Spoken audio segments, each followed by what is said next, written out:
Bienvenue dans la tribune du Parlement, votre magazine dédié au décryptage de l'actualité parlementaire. La Commission des finances et du budget de l'Assemblée législative de transition réaffirme son engagement en faveur d'une gouvernance plus rigoureuse et transparente en matière de contrôle budgétaire. À travers une session de renforcement des capacités de ses membres, la CONFIB entend consolider son rôle dans l'examen des lois de finances et le suivi de l'exécution budgétaire, la substance des travaux dans cette édition. Les députés membres de la CGSH ont quant à eux échangé avec le gouvernement sur l'accès des personnes vivant avec un handicap aux soins de santé. Ils ont fait le point de la situation, relevé les difficultés qui persistent et demandé des engagements concrets pour améliorer la prise en charge et garantir un accès plus équitable aux services de santé. Le Parlement burkinabé adopte un nouvel emblème, un changement qui marque une évolution dans l'image et l'identité de l'institution. Pour comprendre les raisons de cette décision et ce qu'elle signifie concrètement, nous recevons l'honorable Daouda Diallo, 4e vice-président de l'Assemblée législative de transition dans l'interview express. Madame, Monsieur, c'est le sommet de votre magazine cette semaine. Merci de votre fidélité.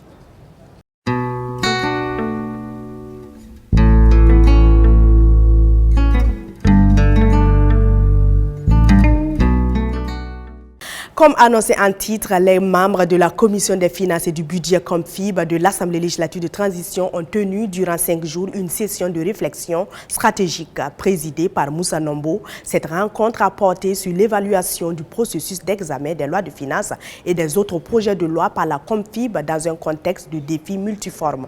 Un cadre d'échange enrichi par des anciens députés et des communicateurs avec pour ambition de renforcer l'efficacité du contrôle parlementaire et consolider la gouvernance budgétaire. Le compte-rendu des travaux à suivre dans cet élément. Dans un contexte où chaque franc public compte, la vigilance parlementaire s'impose comme une exigence nationale. Réunis en atelier de renforcement de capacité sous la présidence de Moussa Nombo, les membres de la Commission des finances et du budget CONFIB affinent leurs outils de contrôle et renforcent leur maîtrise des mécanismes budgétaires. Nous sommes dans un contexte de co-construction en matière législative et dans le contexte qui est le nôtre où les challenges sont nombreux. Il est important que chaque parti joue entièrement sa contribution pour améliorer donc les conditions de vie des populations. Les communicateurs et les experts ont minutieusement décrypté les procédures, mis en lumière les marges de manœuvre de l'exécutif et réaffirmé la place stratégique du Parlement dans l'architecture du contrôle des finances publiques. Il y a eu une plus-value depuis que la Commission existe sous la transition. Donc il y a un certain nombre d'efforts, de mécanismes qu'ils ont su développer pour pouvoir donc accentuer le travail donc, de la Commission. Et à partir de là, les experts aussi leur ont fait des recommandations dans le sens de rendre ce travail-là plus visible. C'était l'une des grandes recommandations, parce que la Commission des finances travaille beaucoup, mais le citoyen à l'extérieur n'a pas cette perception, parce que pour lui, le député ne vient que lever la main à l'Assemblée. Donc on a proposé qu'on vulgarise davantage les travaux de la Commission. C'est déjà fait sur le site internet, mais tout le monde n'a pas cette information, la primeur de l'information. Donc on a beaucoup insisté pour que ce travail-là soit connu, parce que c'est un travail de fouille, c'est un travail d'implication qu'ils font au quotidien. Et puis à partir de là, on a montré que sur un certain nombre d'éléments, on pouvait améliorer les textes, pouvoir donc appuyer le gouvernement dans tout ce qui se fait au quotidien pour la bonne marche de la nation. Les participants ne se sont pas arrêtés aux échanges. Ils ont formulé des recommandations opérationnelles pour corriger les insuffisances constatées et renforcer le suivi budgétaire. Une feuille de route désormais entre les mains de la Commission. Garantir aux personnes vivant avec un handicap un accès digne et équitable aux soins de santé demeure un défi majeur. Pour faire le point sur la situation, les députés de la Commission du genre, de la santé, de l'action sociale et humanitaire ont auditionné le ministre en charge de la santé, représenté par la ministre de la Famille et de la Solidarité. Entre constat des insuffisances, engagement du gouvernement et interpellations franches des parlementaires, les échanges ont permis de mesurer les avancées réalisées, mais aussi les efforts qu'il reste à fournir pour une prise en charge véritablement inclusive. Le point avec Idrissa Warga et Mariam Badini Diakité. L'accès aux soins des personnes vivant avec un handicap reste une préoccupation majeure au Burkina Faso. Face aux députés de la Commission du genre, de la santé, de l'action sociale et humanitaire, le gouvernement est venu présenter l'état de mise en œuvre de la stratégie nationale dédiée. Une audition qui a permis de mesurer les avancées et d'apprécier les perspectives. Il est question de l'accessibilité, de la mobilité, aussi se permettre un certain nombre de traitements. Donc là-dessus, des mesures sont prises en charge pour mettre les services de santé aux normes à travers la construction de rampes et pour adapter. Et aussi, nous avons la question de la prise en charge dans certains services, dans certaines prestations, notamment par exemple dans les services de maternité. Accessibilité des structures de santé, amélioration de la mobilité et équipements adaptés, notamment pour la prise en charge des femmes vivant avec un handicap. Des actions ciblées sont en cours pour répondre aux besoins spécifiques. Un mécanisme de suivi-évaluation est en place au ministère de la Santé pour consolider les acquis, améliorer la qualité des services et renforcer la prise en charge des personnes vivant avec un handicap. La commission ressort de cette audition pleinement satisfaite de tout ce qui est mis en œuvre par le gouvernement. Il y a toujours des dispositions qu'il faut renforcer, beaucoup de difficultés qui subsistent toujours, mais nous pensons que ces difficultés ne sont pas insurmontables. Le gouvernement en est conscient. Et actuellement, tout est mis en œuvre pour lever ces dysfonctionnements, ces difficultés au niveau de la stratégie sur la protection et la promotion des droits des personnes handicapées. Tout en saluant les efforts engagés, les députés encouragent la poursuite de la dynamique pour garantir un accès équitable aux soins de santé aux personnes vivant avec un handicap au Burkina Faso.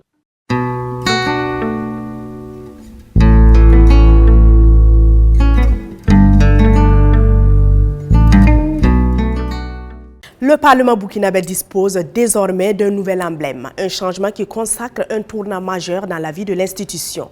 Pourquoi a-t-il été repensé? Que traduit ce nouveau symbole? Pour mieux comprendre les enjeux de cette évolution, nous recevons l'honorable Daouda Diallo, 4e vice-président de l'Assemblée législative de transition, invité de cette interview express conduite par Axel Nicole Yaro. Le 9 janvier dernier, l'Assemblée législative de transition a adopté la proposition de résolution portant détermination du nouvel emblème du Parlement.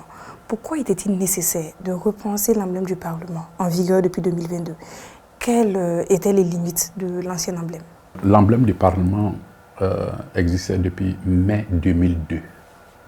C'était un emblème qui avait été adopté par une résolution à cette époque. Et donc, avec le temps, cet emblème avait beaucoup de limites. D'abord, dans un premier temps, il n'y avait pas de valeur de référence pour pouvoir permettre une déclinaison de l'emblème sur les documents administratifs et les supports de communication de l'Assemblée. En plus, il y avait un alliage contre nature. Dans cet emblème, vous avez à la fois du graphisme et de la photographie. Ensuite, par le temps, l'emblème s'est défraîchi. Le maillet qu'il y avait sur cet emblème changeait de place au gré des documents de communication. Donc, par la suite, en 2019, il y a eu la proposition d'un logotype qui était en train d'être utilisé en même temps que cet ancien de 2002. Donc, il s'est avéré à un moment de pouvoir assurer une certaine cohérence. Donc, il a fallu procéder à une lecture de cet emblème-là pour donner un logo type vraiment clair à l'Assemblée législative de transition. Et comment s'est déroulé le processus d'élaboration de ce nouvel emblème? Et qui a été associé à la réflexion? Le président de l'Assemblée législative de transition, le Dr Ousmane Bougouma, a mis en place par arrêté une commission sous ma direction et qui était composée à la fois de parlementaires, de nos experts en communication de l'Assemblée, qui était composée aussi de personnes ressources, des designers. On a eu plusieurs rencontres pour travailler sur ce document, pour le lifter et pour pouvoir en faire des déclinaisons sur les différents documents administratifs et les documents de communication de l'Assemblée. Que représente ce nouvel emblème et quelle est la symbolique des éléments qui le composent? L'emblème de notre Assemblée législative de transition comporte plusieurs éléments avec des significations. Vous avez le cercle doré qui symbolise l'unité et la cohésion du peuple burkinabé. Vous avez le drapeau qui symbolise l'État du Burkina Faso. Vous avez l'Amazone burkinabé sur son étalon qui représente l'histoire, qui représente l'indépendance, qui représente la liberté et le riche héritage de la nation burkinabé, qui représente aussi la permanence des valeurs de dignité, du sens de l'honneur, de la bravoure et du culte du travail. L'Amazone représente également la place privilégiée que nous accordons à la femme dans la nation burkinabé. Le maillet qui se trouve dans ce logotype matérialise la souveraineté du peuple burkinabé et le pouvoir législatif. Les tiges du mil portant les épis illustrent la prospérité, la quête du développement dans le respect et la conservation de l'environnement. Au-delà du symbole, qu'est-ce que l'adoption de ce nouvel emblème change pour l'institution et pour son image auprès des citoyens? C'est un aspect très important d'avoir une distinction. Voilà. Ça permet d'abord d'exprimer l'image et les valeurs de l'institution. Ça permet de se différencier, de dire ce que nous ne sommes pas. Ça permet d'assurer une certaine cohérence visuelle de notre institution avec une déclinaison cohérente sur l'ensemble des documents administratifs et des documents de communication de notre Assemblée.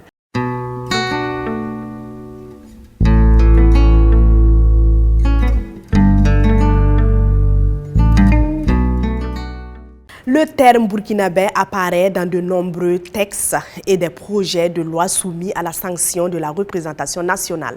Pourtant, son étymologie ainsi que son emploi correct ne sont pas toujours bien maîtrisés. Dans le vocable de ce jour, Honorable Bationo, le chargé des relations publiques de l'Assemblée législative de transition, nous éclaire entre autres sur l'origine, la signification et l'usage approprié du mot burkinabé. Suivons ces explications.